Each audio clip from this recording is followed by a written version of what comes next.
Today we will look at the caster blocks, the optional ones in aluminum. They provide a couple of more degrees of caster, I think 15 degrees if I'm not mistaken. And I really like them.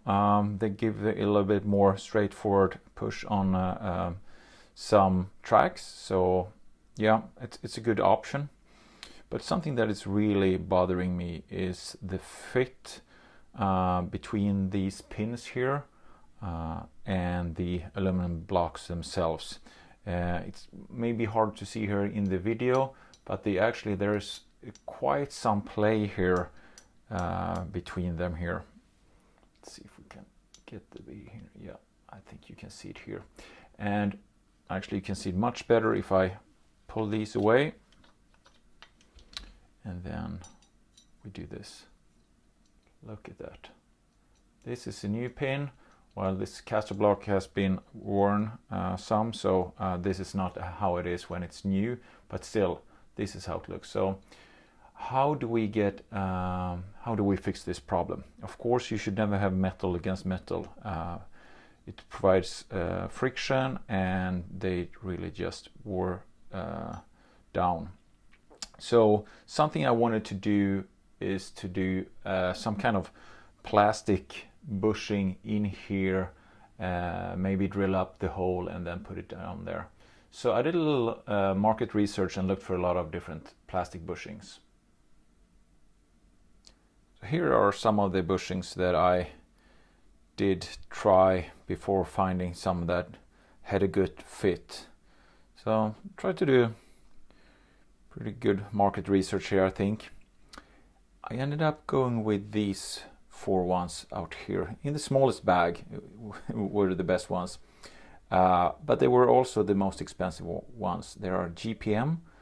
I think I ordered them on RC Fox or might be RC Car Online.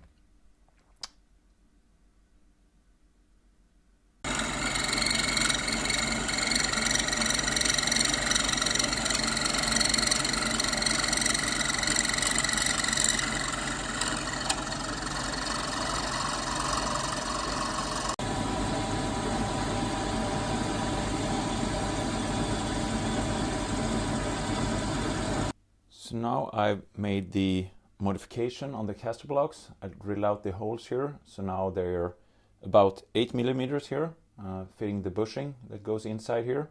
And also I milled down about 1 millimeter, so you can see here. Yep. So when we put the bushing here, as you can see, it's a flanged sleeve up here that goes in really nicely here. If you look at it from the side, you can see the sleeve actually extending about 0.5 millimeter. This is good because that also helps the hole. There's some play actually up and down in this when you put the steering spindle in here. So when you have this, you don't need to put any extra shims here. I'm really happy how this turned out actually. You can see it in the other end as well. Drilled out and milled down. The only hard part is, since it's really not symmetrical, it was a little bit hard to mount this to get really stable when I wanted to drill. I put the drill through both holes here when I mounted it. I made a little custom wooden mount for this, and it's important to really make sure that both holes align properly when you drill them out. So that was the only a little bit trickier part with this mod. And then when you put it all together, this is how it ends up. Very nicely, a little bit tighter now, and I kind of like it that way because it will loosen up once I've started racing. Right now there's no play whatsoever in any direction. This turned out a really nice modification.